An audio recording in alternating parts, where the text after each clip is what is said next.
We are live to tape, so welcome again this hot July day, wherever you may be, to this July edition of the APPA Agora and our featured guest, George Holt, whom I will introduce momentarily. I'm Lou Marinoff, your host so far on these Agoras. This is our sixth one in the series, and they've been very successful thus far, and I'm sure today will be no exception as we introduce George and get to hear from him. We'll follow the usual format. I want to ask some questions of George for the first part, and then we'll open the mic and allow you to, with pleasure, interact with him and see what happens. So just let me give you a preview of our next date. We are going to take August off. There's been a lot of activity in philosophical practice this spring and summer, and it continues.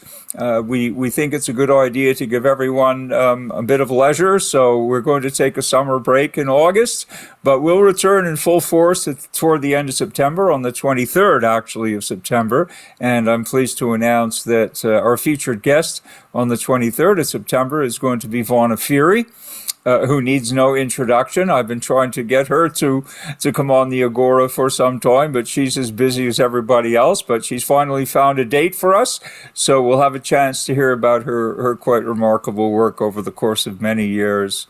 And that will be very exciting for all of us. And then more guests will be coming for the future, okay? And you'll get plenty of chance to hear about them in advance. So without further ado, let me briefly introduce George to you. George Holt is a distinguished teaching professor at Buffalo State College and chair of the Philosophy and Religious Studies Department.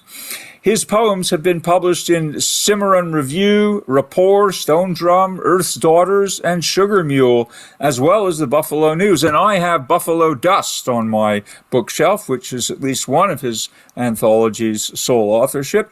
George is also the author of Thinking Well About What Matters and a member of the Buffalo State Rooftop Poets. Dr. Holt graduated from the University of Rochester with a BA in physics and a Ph.D. in philosophy, and is also in the U of R Sports Hall of Fame for records in football and track. His courses in Zen Buddhism, Existentialism, the philosophy of love and sex, moral issues, and the history of Greek philosophers help inform his philosophical practice. He has advanced training from the Ellis Institute in Rational Emotive Behavior Therapy and runs a philosophical counseling practice. He was the keynote speaker at Critical Thinking, the first conference of the New York State College English Association. He also uploaded for us an essay, a poem essay called Two Monks, Six Variations, and we'll have a chance to get into that, hopefully, as we progress. So, George, tell us about your interest in philosophical practice. How did that evolve? Okay. I guess I've always been interested in people, and the kind of person who is shy and watches people. And in school, I was the person who would come to, dating problems and, you know what. And that's been sort of a life practice for me. And being with students a lot, they have many, many kinds of issues. So you talk with them, and that's a counseling that shaded from academic sometimes into the personal. Okay, and people are saying in the chat room that the quality of your voice is much better now. I think we have an optimal setting for this configuration, okay. So let's stick with it. But okay, so you say that you, by temperament are a bit shy, but you're a star athlete. Now, athletes are not shy people. You have to perform in the stadium. So what kind of sports did you excel at in track to begin with? You were a track star. What was your sport? Well, I was shy. In the physics department, I was the only football player. And on the football field, I was the only physics major, so I have a photograph that explains a lot, that at the end of the season, it's a locker room shot, and we had finished an undefeated season. Everybody's, shouting, and off in the corner, there's somebody who looked like he was on the opposing team and suffered a big loss. That was me, looking somber.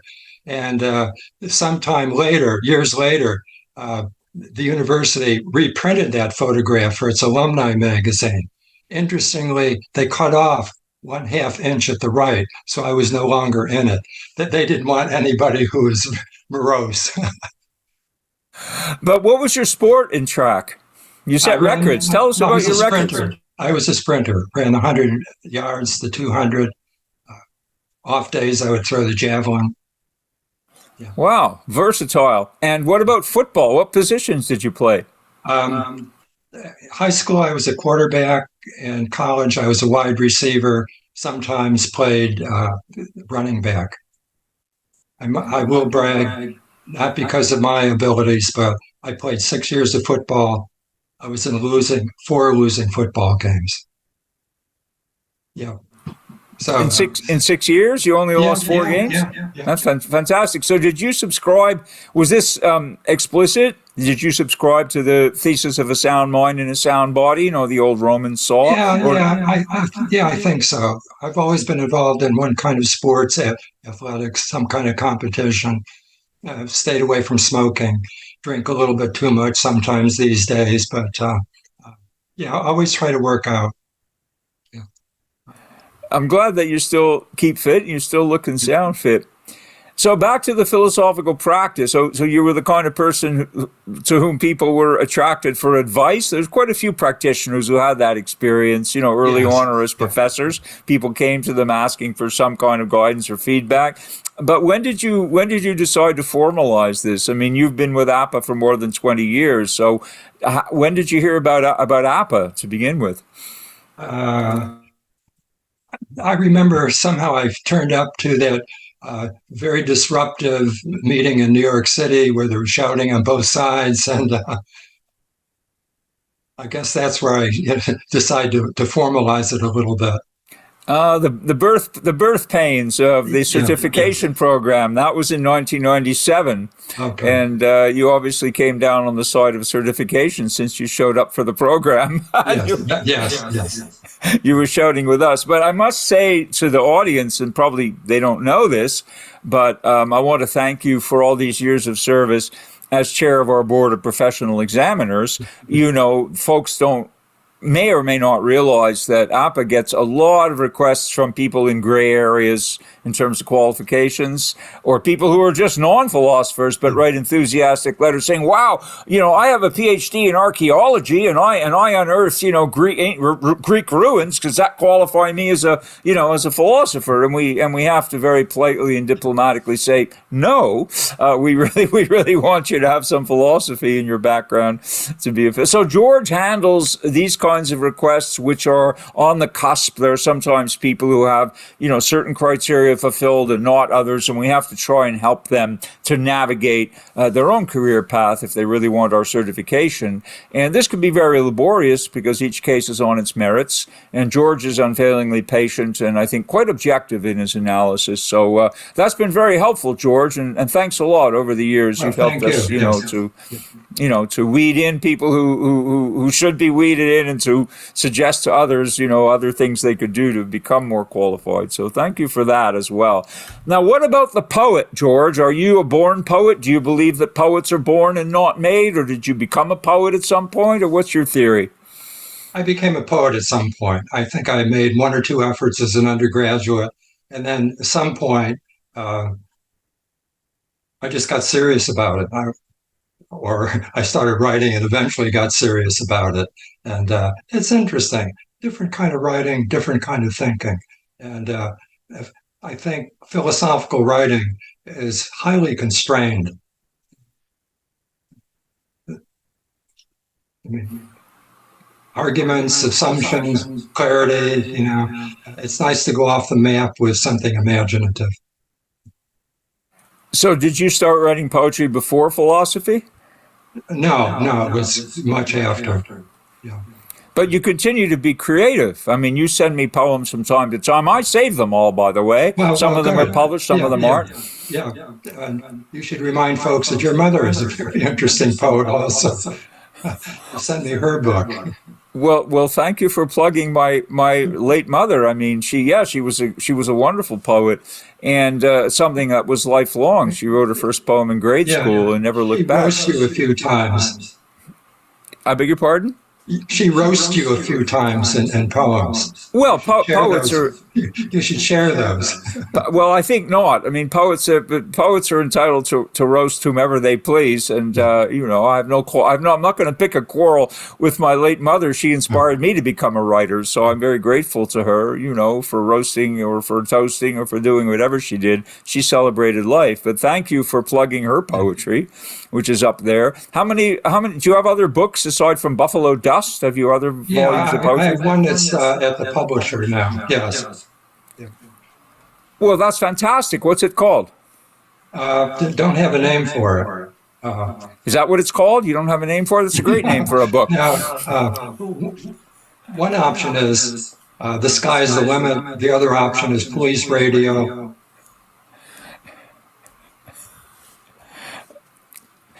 So how about this poem/essay that you wrote for this occasion, which is, of course, the old Zen story about the two monks at the river and one of them helping the woman across.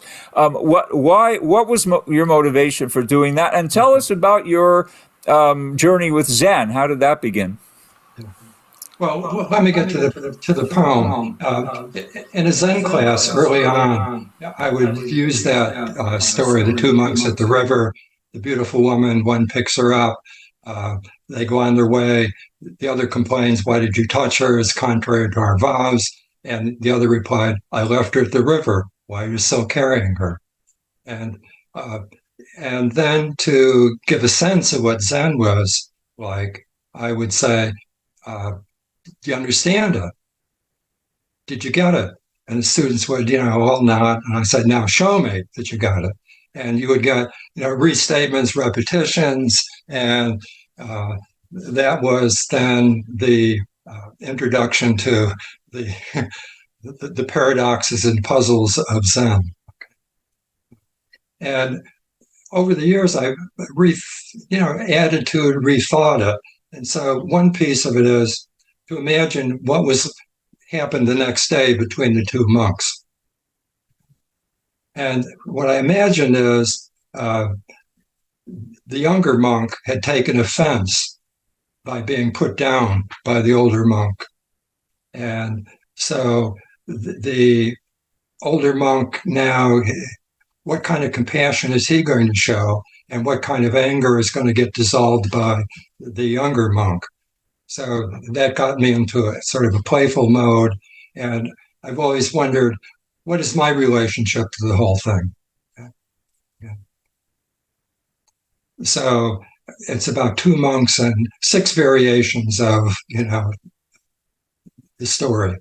And again, it's fun to play with that. And it's also fun to play with, rather than try to write a strict essay in terms of analyzing the story. Tired of analysis. It's to, I guess, personalize it and pay attention to what's in it as a story, and also have a poem about it. What's also important to me is the story is a microcosm of counseling, because people in counseling are in two. There's 2 aspects, and one's carrying vows, and one comes to they come to an obstacle. There's conflict between them, and you can then portray at least what a client is bringing in often to counseling. And I think sometimes to focus on aspects of the story, what's the obstacle, what's the vow, what's this inner dialogue that's going on? All I think are very, very helpful. Indeed, they are. I think it's a really nice allegory for that purpose. So you were actually teaching a course in Zen Buddhism at the university. Was that? I mean, that's one of the things you've done. Yeah. In answering to your question, how did I get into it?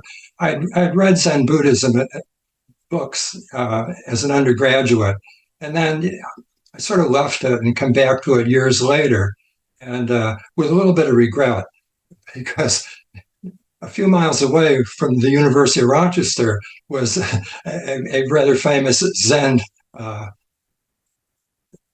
monastery. Okay. And I missed out on it. But at some point, I decided just to travel and go to various Zen places. The first place I went to was actually uh, a Tibetan monastery in Vermont. And if you've seen highways that have 3 gas stations on a corner, I think there were 3 sort of monastery-like enclaves in this one crossroad in Vermont. Then I went to San Francisco Zen Center, was able to stay there at about $8 a day, and requirement to meditate, at 5 in the morning, do some work, and then I was able to do other things.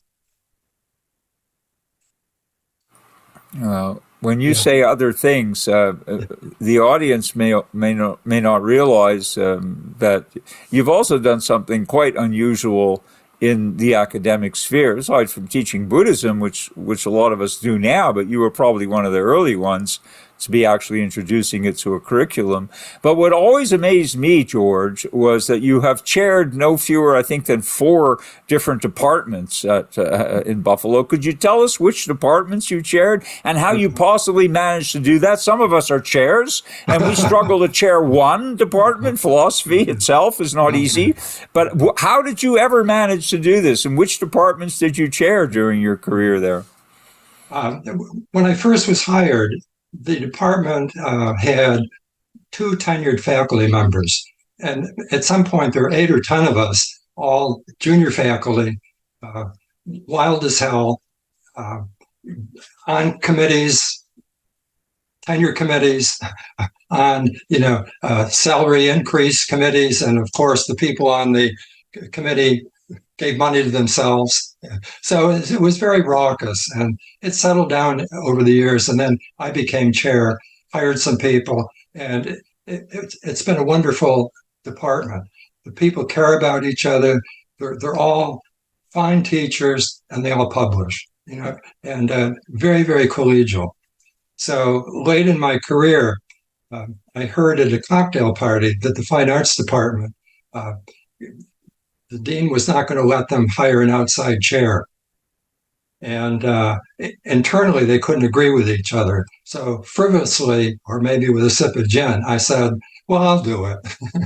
And the dean called me the next day, and we worked it out that I would interview the department would interview me, and that led to me chairing the fine arts department for 2 years, and until we hired another chair.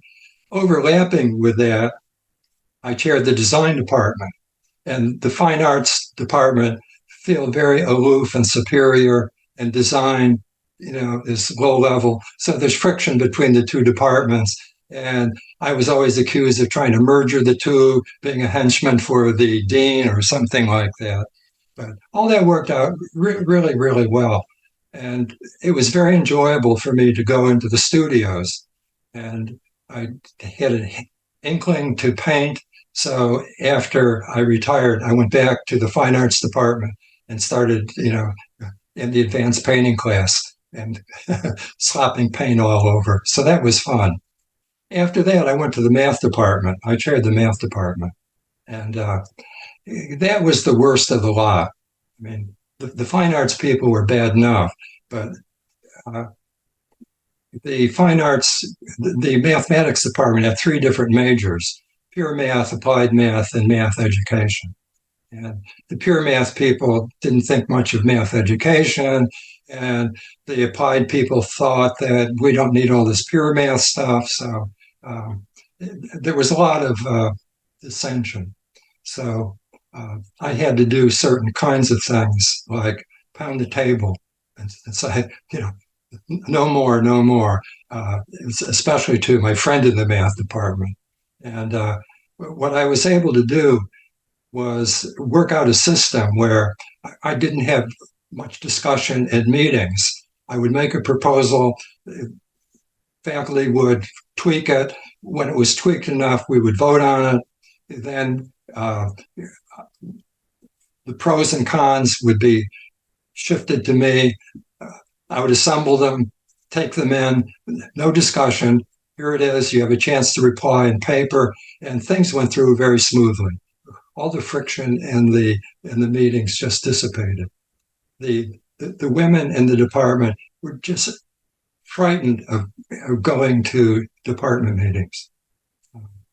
And at some point, if some of you are interested, what I did was to really think through what is the nature of a department and why does ill will generate typically in academic departments. And it's a good exercise to think it out because I think it's really inherent in the structure of a department. So, for example, in math education, in math, everybody, with one or two exceptions, had a Ph.D. So, what is a Ph.D.? It's a guarantee that you're an expert in something. The problem is people's idea of expertise spread all over the map and included their expertise superseded people in areas of expertise. So, and there's competition about scarce resources. There's other kinds of things. If you think about a department, that it's an unholy alliance.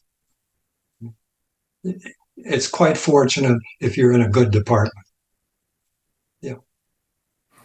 Well, no question about this, but for some strange reason, the most horrible stories I've heard about the academy are all about mathematics departments. I mean, they're dealing with what would seem to naively, perhaps the philosophers, as domains of fairly irrefutable logic and proof and such like, but.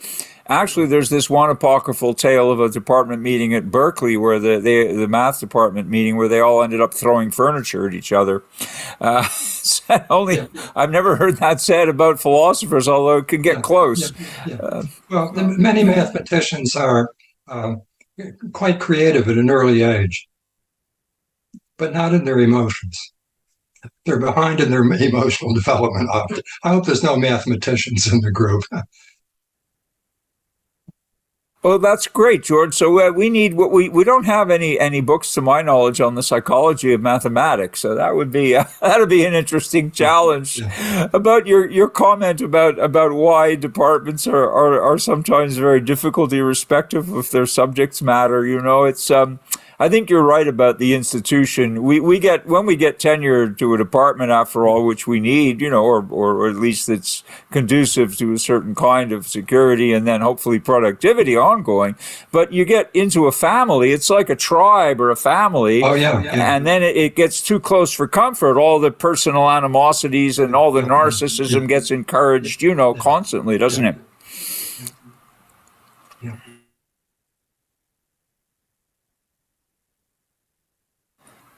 So I hope that one day you'll be able to produce a poem or maybe a longer work which will explain to us something about how one could possibly chair departments in whose expertise one is not necessarily well schooled. I mean, you seem to be able to chair any department at all, and I think you're underplaying this, but that's remarkable. I don't know anybody else who'd be. I know people who couldn't chair our department, who are in our department, and I'm sure everybody in a philosophy department knows people like this. It's nobody's fault. It's just being chair takes a certain skill set.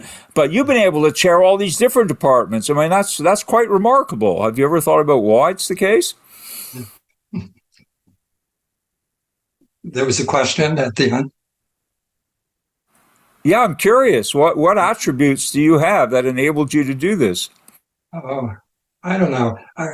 In some fashion, I didn't have anything vested in the enterprise. I wasn't an artist, and so there was no competition with me then. And I was fairly carefree about it. And I worked on some things like I had a lunch brought into a department meeting. And while we were waiting for it, the faculty just stood around the wall. They didn't know how to talk to each other. I mean, so there was, some things like that to deal with, but very difficult things at times, and how you handle difficult times, like a faculty member on tenure going into a untenured faculty member's classroom and claiming he's an authority and she doesn't know what she's talking about and interrupting the class. I mean, yeah, I mean, those are things that behind the scenes you have to deal with. I have two more questions for you before we open the mic. Yeah. And one of them actually is fairly non-philosophical, but rather geographical. Are you from the northern part of New York State? I mean, is that where you originally Central New hailed York, Central New York, the Finger Lakes area, from Auburn, New York. We call that upstate. Down here, we call the Finger Lakes upstate. It's a very beautiful area. Absolutely gorgeous. Yeah. Auburn is noted for the first electric chair. Oh. Yes. Yeah. First execution, first electric chair. They tried it on a horse. It worked. They tried it on this guy from Buffalo. It didn't work. They had to fry him a second time. Wow. So what about this thing, though, in Buffalo called lake effect snow? I mean, you've been up there for quite a few years now. Are you accustomed to heavy snowfall? How do you deal with it? I like the snow. I like the snow. I mean, how do you like the heat? I mean, you can't escape the heat. Snow is fun.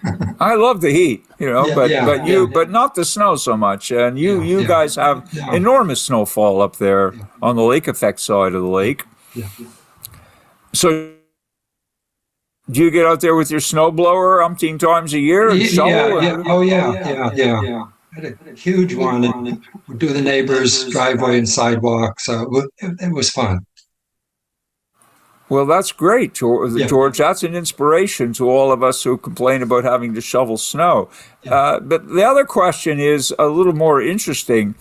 You told us a couple of years ago that upon your quasi-retirement, I say quasi-retirement because you're still so active, you became a coach to the coaches of the football team, did you not?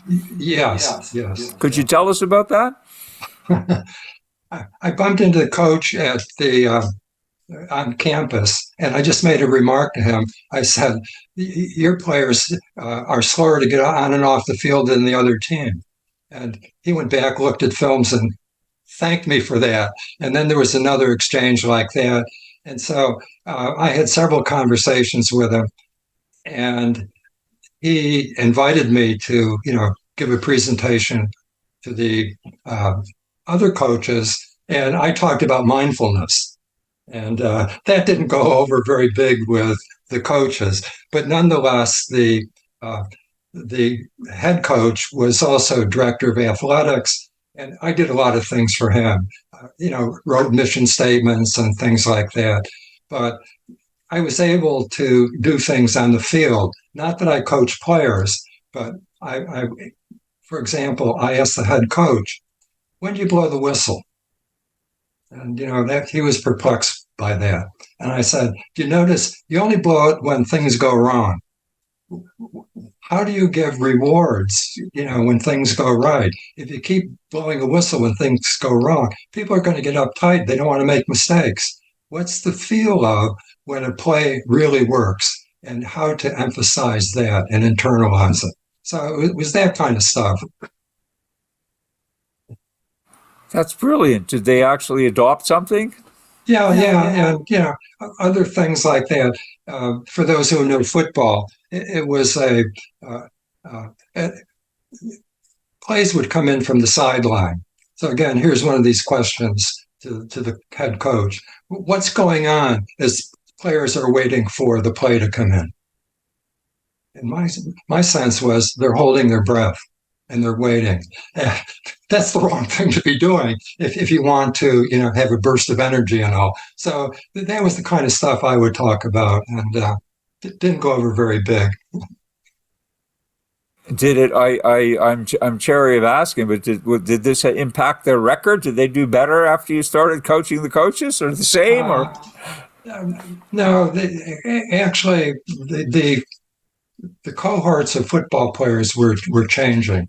And because of that, the head coach actually retired. You could not comment to a player. Players would take it as a personal offense. So he had to have a hands-off, distant, comment to players.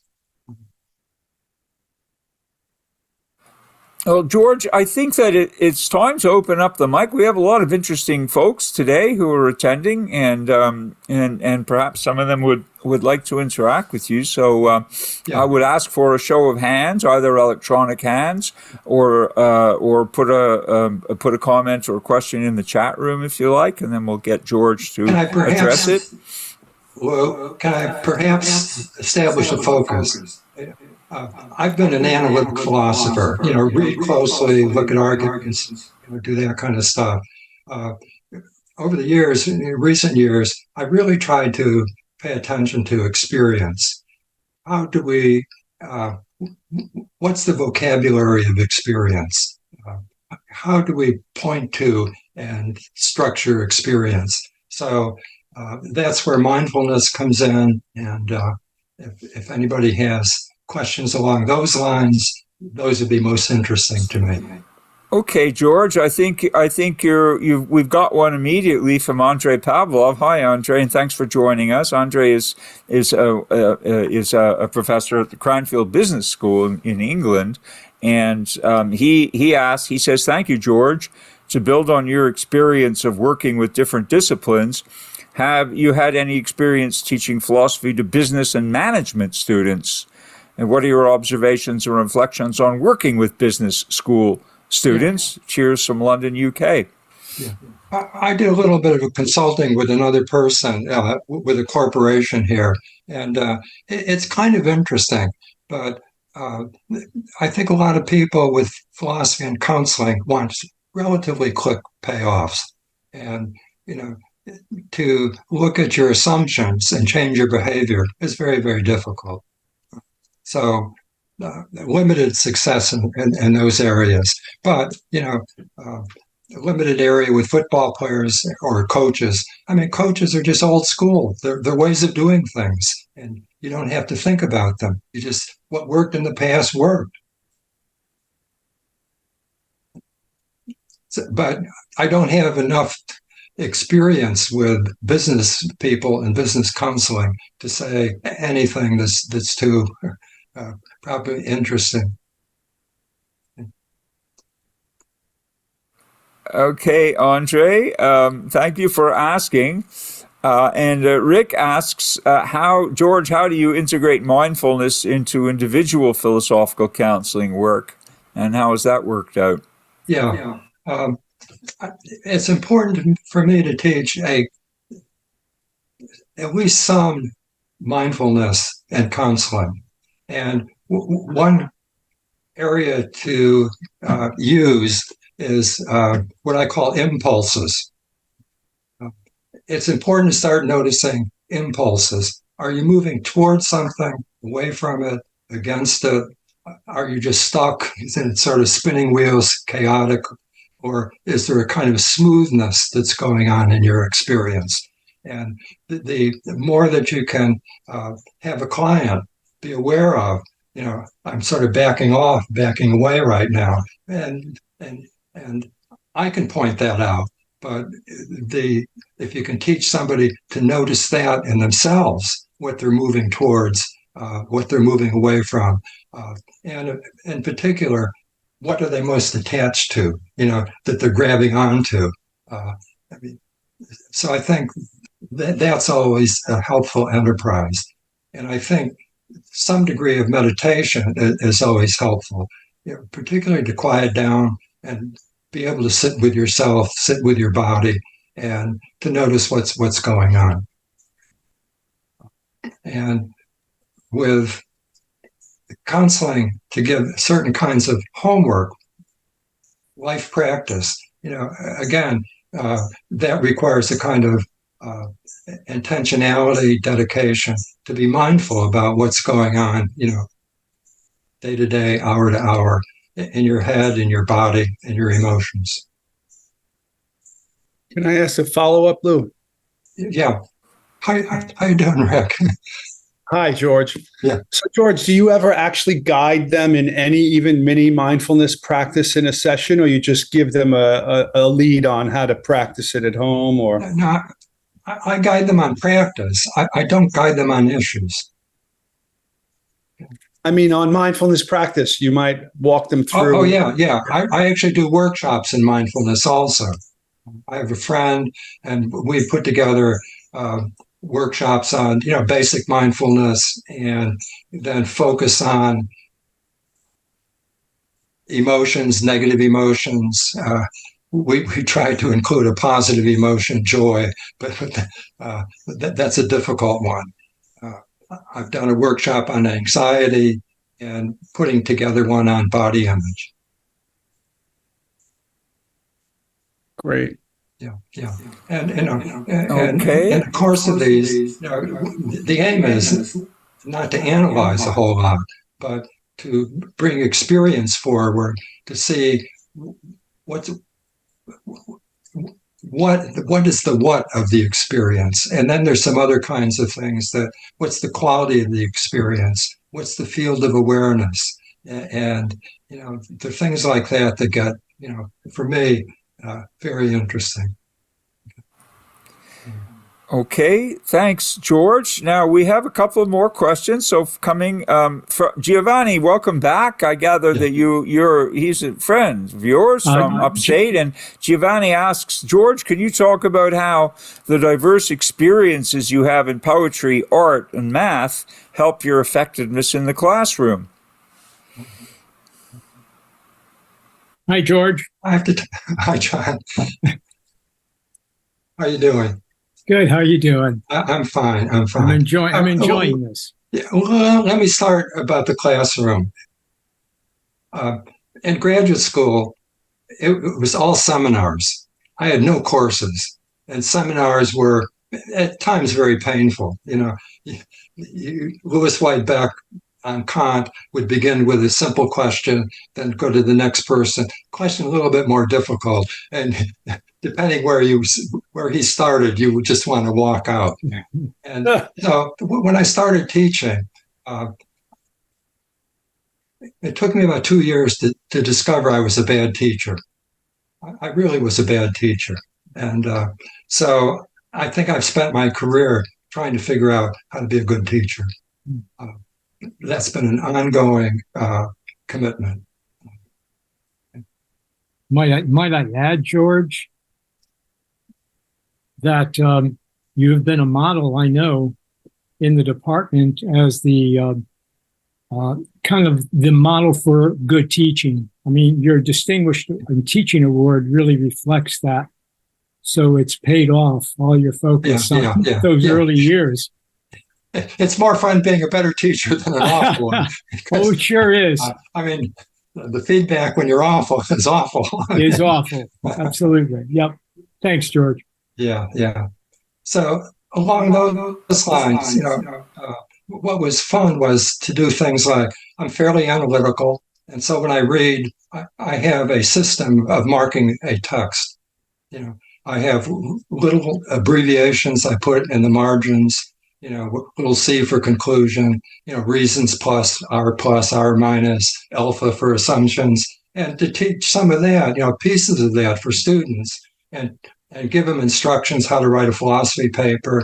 All that's just good stuff, a lot of fun. Okay.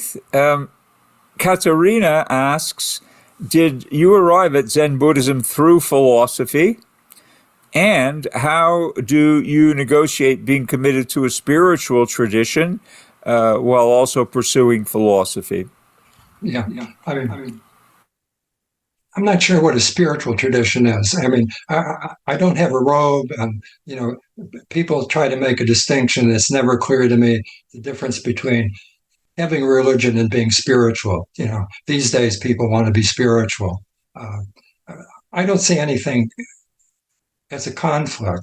I see Zen as it's a theoretical framework, and it's pointing to something. And taken with Buddhism, I mean, it's really important, I think, to take seriously the idea of human suffering and what its causes are. And, I think within that context, Zen is, not very therapeutic. It is for some people if they commit for long years, they might get a taste of enlightenment. But I do think that it really poses, I think, a paradox. A lot of this focuses on what we think the self is. And, I think the Zen tradition has a very insightful one, that there isn't, the way we think of it is this thing inside the substance that's rather continuous. And it's the source of, my authenticity or inauthenticity. It doesn't make a lot of sense. I think a better view is the self is a story that it tells it to itself. So we're wrapped up in this, quagmire of self, and some of that needs to be straightened out. And I think Zen is one approach to it. Did I answer some of the questions, Katrina? Okay. Well, we'll see what Katerina says. So, but chronologically, you discover Zen prior to philosophy or post philosophy or through philosophy? Really, as an undergraduate, it was an intellectual puzzle for me. But at some point, I really became a practitioner after I made visits around the country to various Zen centers. I had a pretty substantial sitting practice, and there's a good group in Buffalo here, sitting group, and so there's actually a good monastery near you, Lou, Zen Mountain Monastery. What's the little place? Is it Woodstock or it's up? Yeah, near Woodstock. Yeah. Well, with their mushrooming, actually not just Zen, but we have also Korean and other monasteries, other Buddhist monasteries. They're mushrooming all over the lower Hudson Valley. It's quite an interest now in practice. Before Zen, I took a couple classes in Tai Chi and stayed with it. And at some point, the instructor left, and I took over the group. So I taught Tai Chi for a number of years. And what's interesting is to take some of these practices and understand some of the theory, and then what would be a Taoist therapy practice? What would be a Zen therapy practice? I wrote a piece on, what's the title of it? Therapy in Shang Tzu, and used his ideas, actually in a session with a client. So I like that sort of playing around in different traditions, trying to get an understanding, and how would this become a practice, a useful practice for people. So that's really interesting that you now bring Taoism and Zhang Tzu into the mix. Very interesting indeed. I had a meeting with the Shi Yongxin, who's the abbot of the Shaolin Temple in southern China, in Dengfeng. And he asked me a number of questions, knowing that I was a student of Asian philosophy and Chinese philosophy and all that, and had studied, martial arts. He asked me some questions, but they were all based on Tao. Not a single, an abbot of a Shaolin temple, and they have two streams of monks, right? They've got the Shaolin monks who practice Kung Fu, and then they have the Buddhist monks who practice Chan Buddhism, right, from which Zen is derived. And he asked me a whole series of questions. And none of them was on Chan Buddhism or Kung Fu. He only asked about the Tao. That was his way of testing. He wanted to ask about the Tao. So it was absolutely fantastic, a fantastic experience to be quizzed by this guy. So you're putting me in mind of this by bringing in the relevance of Chuang Tzu, as well as your experience with Zen. So you actually used this in a session. Could you tell us how it worked? Yeah, some of it was from my own experience. I was a runner. At some point I couldn't sprint anymore, so I, was a distance runner. And in some fashion, running can be boring, or you're carrying something. Inner dialogue stuff. It's trouble and it's heavy. So what I would do is I worked out imaginative devices for myself. So one example would be when you're running, there's effort to it. But if you can imagine that your feet are, when they land on the earth is not only supporting you, but it's springing you forward. And so you can get to a point of effortless effort. Let the earth take over some of the work. And another technique is the park where I ran is a loop. So I would imagine a wire. And so I was like a trolley. At some point I'm warmed up. I would just hook onto the wire and I would take that current. And I'd say, that's the energy. Well, let me just, go with it. So, it was then finding for this person aspects like that would that took less of the kind of deliberate effort that was focused on an outcome. And so both of those, if you can focus on more intrinsically, and here's my issue with many of the mindfulness practices, I can understand you sell them on stress reduction. That's fine. But at some point, the process is far more sophisticated than that. And in fact, I think to continuously do things for some kind of outcome is trouble. If there's not an intrinsic satisfaction in the doing of it. And, so every time you sit down to meditate, no matter what it is, you've done it. That's success. It's intrinsic satisfaction. And to find that in activities, I think is really ingenious, difficult to do. That's brilliant, George, and it is difficult to do in our contemporary ethos because we're all, our society, as you well know, is goal-driven and money-driven and outcome-driven and evidence-driven. So people lose sight of that. What you've recaptured is really important. Intrinsic value. Wow, that could help a lot of people. Yeah. The other part, I think, of mindfulness practice, and this is for Rick. So it's they have an intrinsic practice, but also for me, mindfulness is an inquiry practice.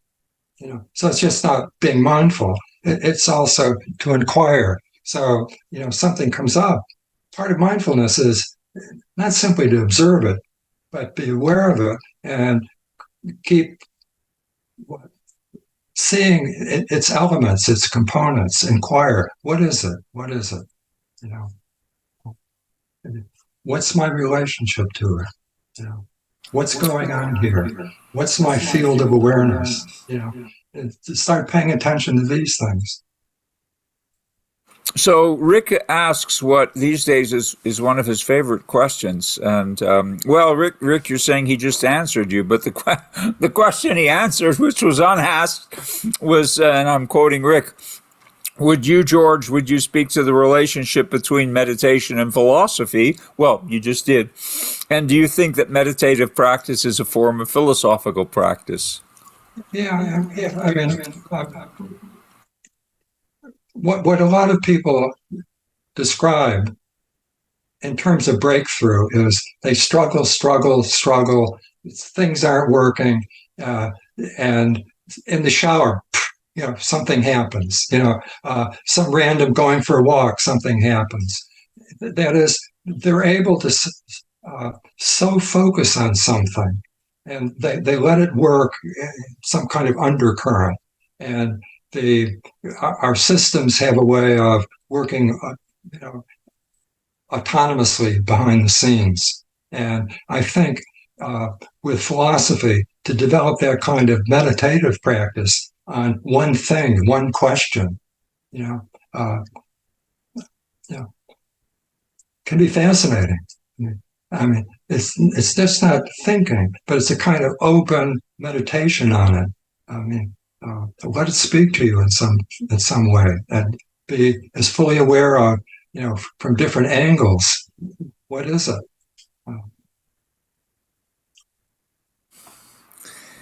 Interesting. I mean, I noticed that, and maybe as a physics student, you remember this. I used to be able to solve physics problems in my sleep once in a while. I would go to sleep thinking about a physics problem, and I'd wake up in the morning and I'd have not the mathematics tricked out, but I'd have the shape of the solution. Has that ever happened to you? Yeah. Oh, yeah.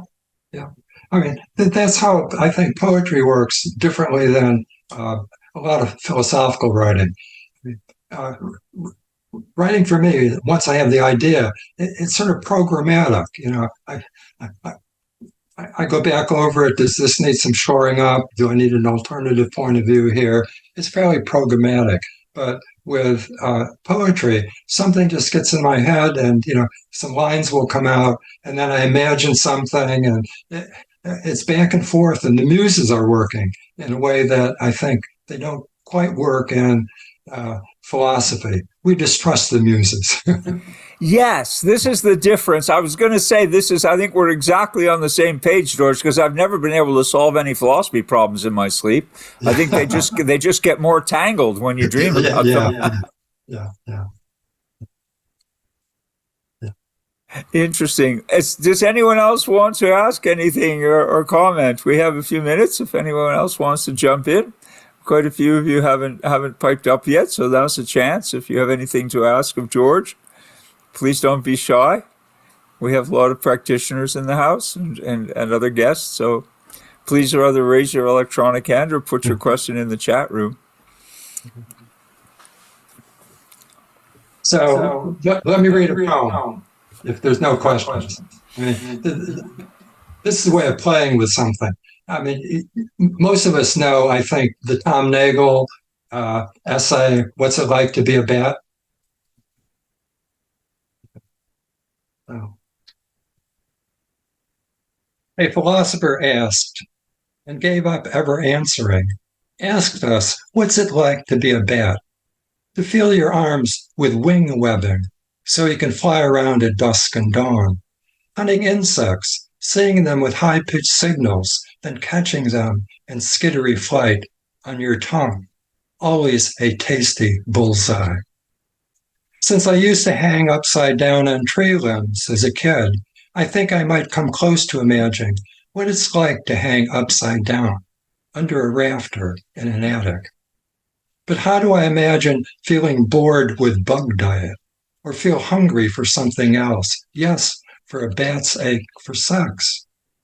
Will I be amused when I see a human thrashing its arms at me, cursing as I fly loops around its furry head, while mistaking me for a flying rat?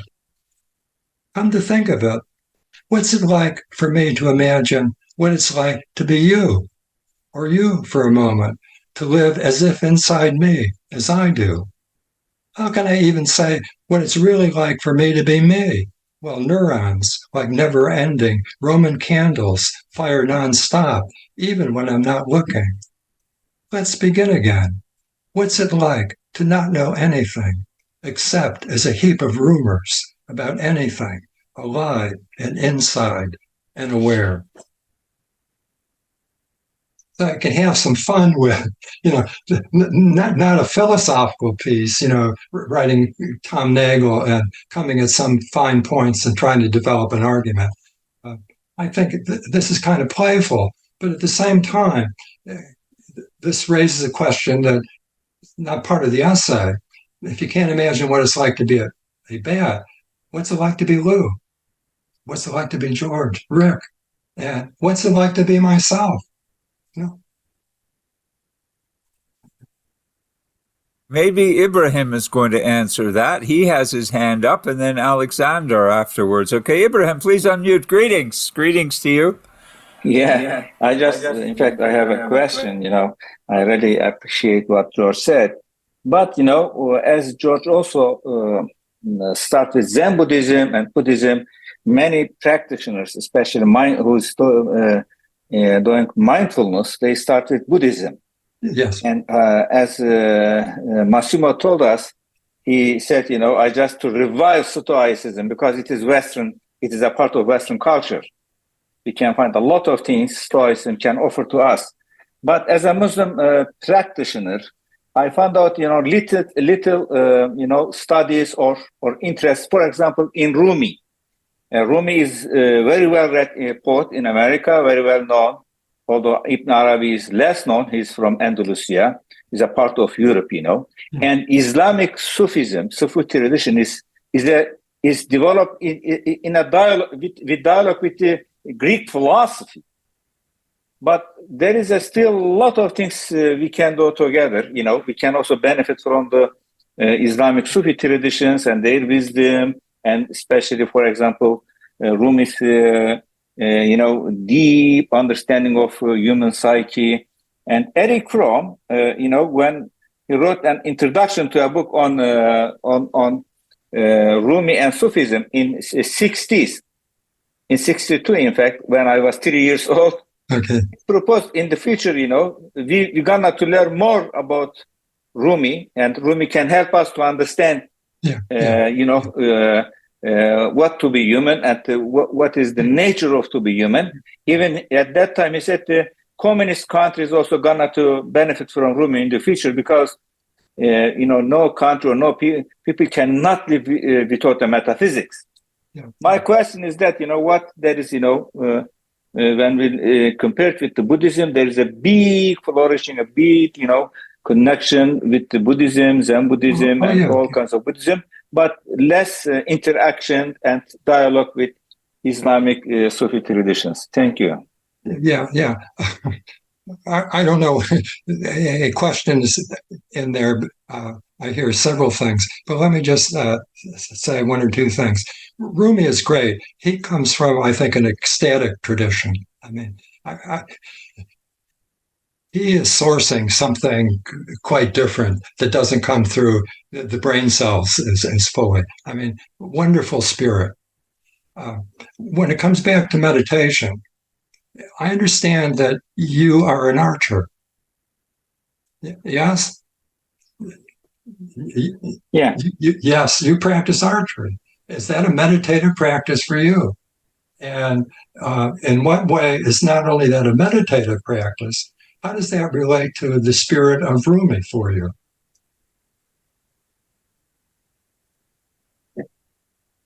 In fact, when we studied Rumi, especially there, the Sufi dance that Sema, there's a lot of symbolism, a lot of concentration on the human psyche and unification with the what is beyond our capacity, what is, we said, the sacred one. Yeah.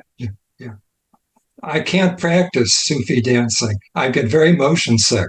I mean, if I spun a couple of times, I would be out. But that's very interesting because, they're tapping into something else, something in the world and above. Very, very interesting. I think they say it's a part of a cosmic dance. I'm sorry? They say it is a part of cosmic dance, a cosmic dance, universal dance. They just join it. Yes, it is, Ibrahim. It's cosmic, and that's why we picked up on, so many people picked up on Rumi in the West during the 60s, as George alluded to, Eric Fromm, or you did rather, because the 60s was a time of cosmic consciousness and mind expansion. And Rumi is tapping into a kind of energy. And when his poetry, it's like a jolt. It's like sticking your fingers in a socket and getting a shock. But it's a good shock, right? It's a shock that awakens. So I think there's a big connection between Rumi and Zen, and that could be explored definitely. The shock you get. Some Zen practitioners will say something to you that has that kind of shock value, right? Right, George? Yeah. Yeah. So that's a great comment, Ibrahim, and thank you very much. Alexander?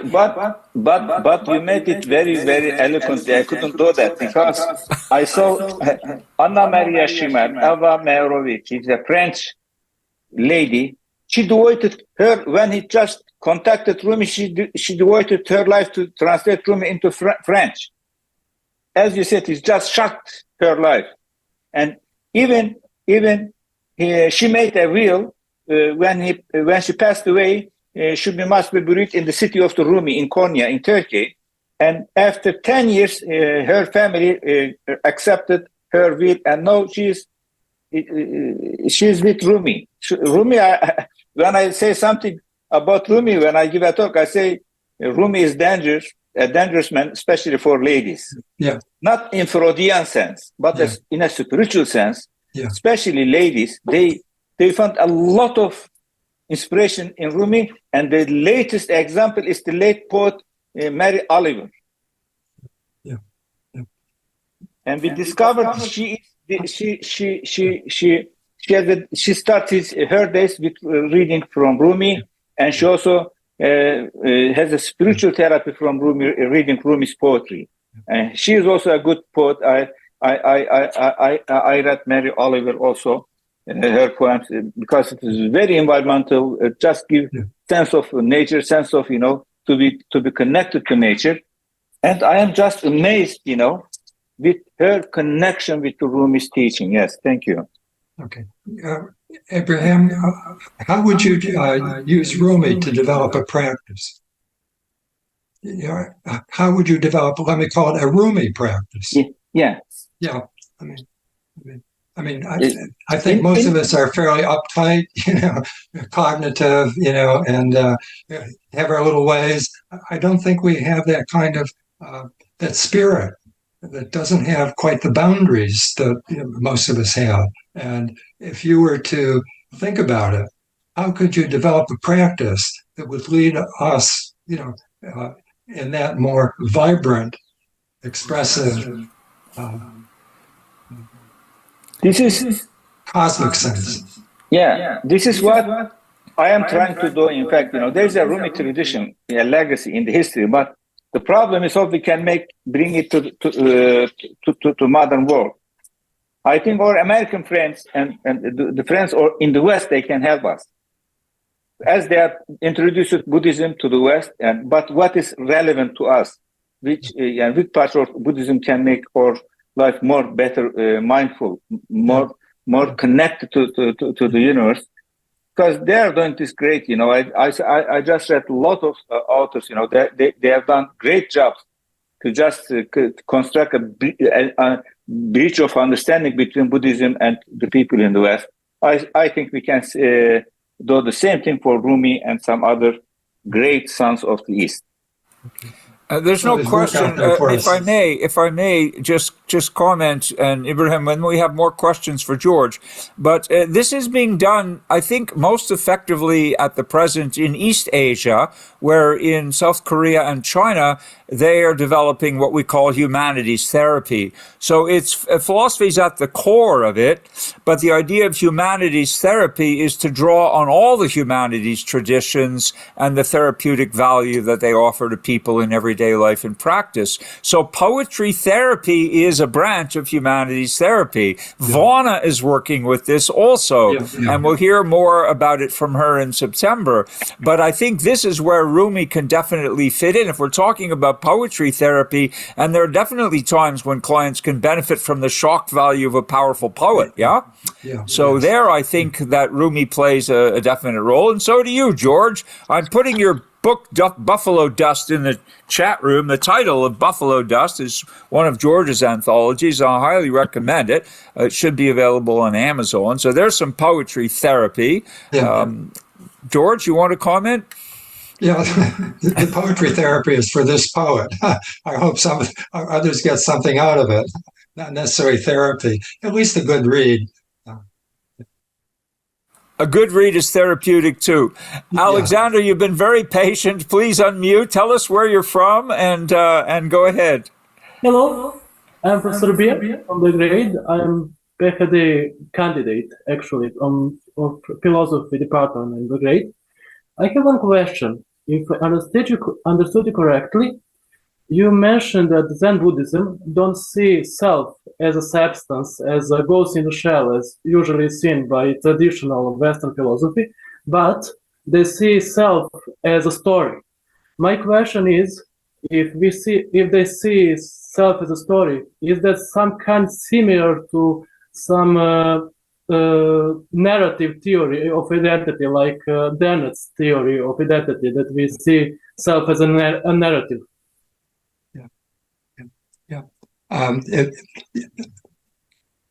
How would you characterize a narrative theory? That we consciously create as identity, as our story, as a narrative of our lives. Let me look at it a little bit from an angle. Not just stories, but dramatic stories. Okay, so let's think a little bit about drama. And again, I think this gets interesting. If you look at what are the various positions in a narrative, in a drama. I mean, first of all, you've got a dramatist who's writing something called a text, and you've got actors on a stage, and the actors are not just simply actors. They've got, once they're off the stage, they've got a life that's different. I mean, you play Hamlet, you go home and you don't go home to a castle. And then you've got, you have to look at an audience. And who's the audience? So I think for some people, the dramatists, they're creating a drama where they're an actor and they're opposed to, there's conflict with themselves as an actor, and the audience is a critic. So I think in that ways you can use narrative, or for me, drama gets a little bit more interesting because it's got points that I can use. And so I think in that sense, stories, when they're dramatic, you can start looking at them from the points of view as I'm suggesting. And, and in that way, if you are, let's say, in counseling, and you hear a story about my father, about my mother, and, Fritz Perls' idea is, I think, really wonderful. At some point, you have the person sitting in the chair, and she's talking about her mother, and there's a second chair. Sit in there, client, and speak back to your daughter here, and then really back and forth. And I think that this is not quite narrative, but it brings the drama out front in the open, and I think people can get perspective, because people, when you try this, say the damnedest things. Very surprising that, they hadn't really thought about, they hadn't understood what my mother or father might have been feeling. My father just said this, and, I got triggered, and I didn't realize that was the trigger for me. So I think that narrative and drama are very, very important. And they manifest, I think, what Zen Buddhism about. So much of what's going on is this story I'm telling about my world, about myself, and I suffer the story quite often. And we don't know how to really get outside and free of the story. If we see our life as a drama, does it make us like main characters of the story? Did that make us a tragic hero of the story, or? I didn't understand the last part. He's asking, George, whether the narrative is, if it's a drama, does it make us tragic heroes? I mean, play a game. Take your tragic story and make it a comedy. Thank you very much. I mean, you could. I mean, this is where I think literature, can come in. Make it into a Beckett play. I mean, cast it as the cuckoo's nest. I mean, you can just play with it, and I think sometimes if you hit the right kind of play, it's really insightful, and not just cognitively. You get the feel of your own drama. You get the feel of maybe some kind of compassion that's been missing. A person is so caught up in blame, for example, there's no compassion for another person. And when you can hear the other person, maybe compassion.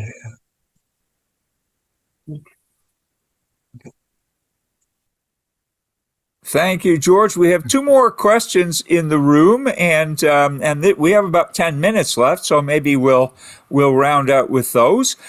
First of all, Karen asks, I'm not sure if this is rhetorical, but we have a question from Karen and a question from Henry Colt. So Karen asks, mindfulness is living in the present moment, yes? I mean, that's what they say. And tell me what that means. Okay. I mean, really tell me what it means, because, one of the things I've worked out are certain kinds of dimensions. The first dimension is space-time.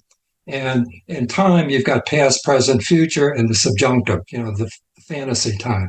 So if I'm in the present right now, I mean, I'm also thinking ahead. My grandchildren just came in. I hear them downstairs running around. I mean, am I in the present? Is this Enders? Because I'm now thinking I'm going to go downstairs and have some fun with them. And I remember my daughter's down there. My 4-year-old grandson, named after me, accidentally headbutted her. She's got a broken nose. She's in pain. I mean, and I just remembered I'm going to go out and get some pain medication for her. So what's the present here? Okay. So, but I think it's really important to take some of these, buzzwords in the tradition and ask, so you're carrying stuff. Well, what do you mean by carrying? How do you let go? I mean, you hear some of these people say, well, let go of it. Show me how. Tell me how. What's the present? Let's look at what is going on in your experience right now. And there's aspects of past, present, future, and maybe some other stuff going on. So let's unfold it. Okay, thank you for that. Great answer. And now from Henry, he says, really enjoyed your insights. Thank you. In your philosophical practice, George, how do you move your clients from process to outcome? And what kind of follow-up do you provide or obtain from your clients? I mean, follow-up is easy. I'm always available. In terms of outcomes, whatever I think my outcome can be, I'm often quite surprised what the outcome is for people. I mean, it's just surprising. Irving Yalom has a wonderful note in terms of a long-term therapy, and he's keeping notes and the client is keeping notes, and he's got all these brilliant insights he's writing down, and she once says, the most moving thing he did for me, he asked me what I thought about a movie, and he took me seriously. And that was important. He wasn't even aware of it. So, outcomes and all, you have to be, open-ended. And I can't help but seeing something and want to push or help a person uncover, disclose, but, you have to just trust the process. If they're there and there's honesty and you're both real in the experience, something will happen. Well said. We have a few minutes if anyone would like to put something in the chat room or raise your hand. We're going to close at 5:30, but there is still time. If you want to get involved, please go ahead. Yeah. Anyone? Let me ask Rick a question.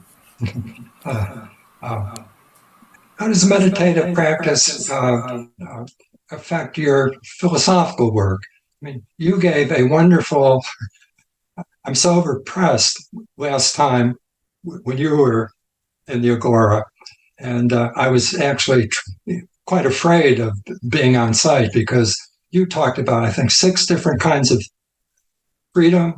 You critique them, and you brought in your own as leverage for all of this. And it just went on seamlessly.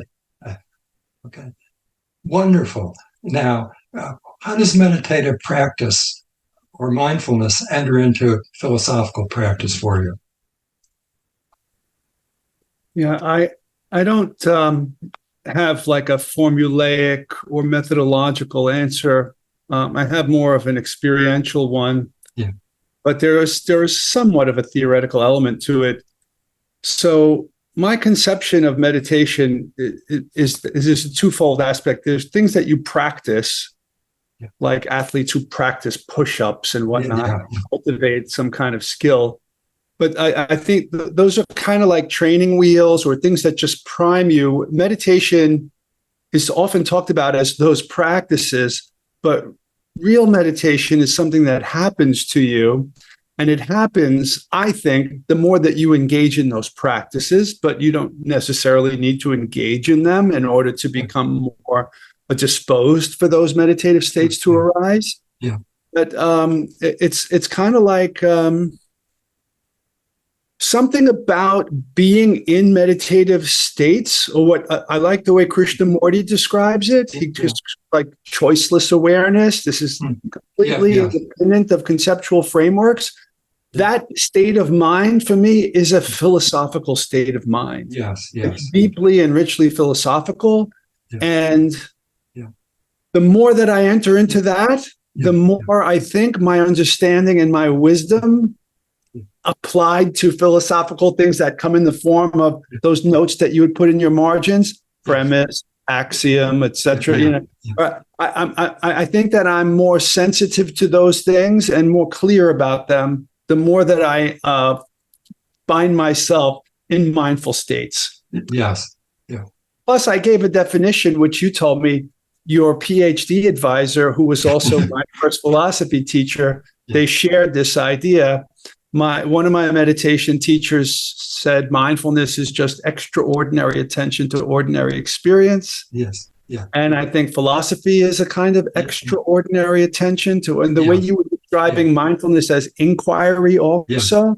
Yeah. This is why I think they're both the same. They're different, maybe modes or aspects of the same more generic thing. And you said it was Jerome Stolnitz, the aesthetician or aesthetics philosopher, who gave a definition of the aesthetic mindset that was almost identical to that phrase. Could you remind me of the phraseology that Jerome? It's probably one of the few things I can memorize and recite. It's a disinterested and sympathetic attention to any object awareness for its own sake. That's the intrinsic interest thing. I mean, disinterested. You have to pull away, your desires from it, to own it, to manipulate it, to love it, to things like that. Just to, be in that space where you're open to the presentation of what it is for its own sake. Gerard Manley Hopkins has a poem ending something like, each thing does one thing in the same. Myself it cries, for this I came. I mean, you have to be open. I mean, the bird came to sing. I mean, this is another way of answering the question that you were making problematic about Zen and being in the moment. I think this is a linguistic confusion. I think it means to be present in this way. Being present in experience. It's to be aware of what you're present. It's to be aware of what's present. I mean, it's to be aware of what's going on in your experience. Okay.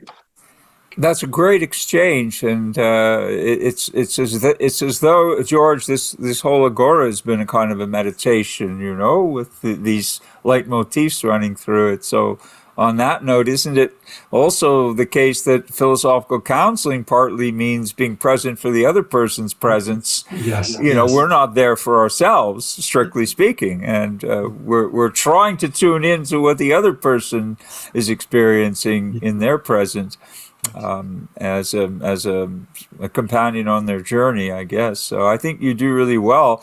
If one's taking a philosophical journey, one could always fare worse, than having a poet along with them, and so that's a great thing, George. And it is time for us to wrap up. So I know that everyone's still in the room practically, and a couple have had to leave for one reason or another. But it's been a very, very attentive audience today. I think we'd all like to give you, a big round of applause. It's been delightful for me. It's been really wonderful to hear from you in some depth. And to hear your expositions of these ideas. So thank you very much. Well, thank you. I just want to remind everyone that next month we take an August vacation, just like all the psychotherapists go away, legendarily. All the Agorites, or whatever we are, we're going to take an August break and wish you a very pleasant respite. But we will be back in September on the 23rd, and that is going to feature Vaughn Fury, our long-awaited colleague of many in the room, and a great American practitioner in her own right, who's very internationally well-known and respected. So we'll look forward to Vaughn. George, thanks again. Have a great summer up there. And we'll look forward to more poetry from you. Okay, great.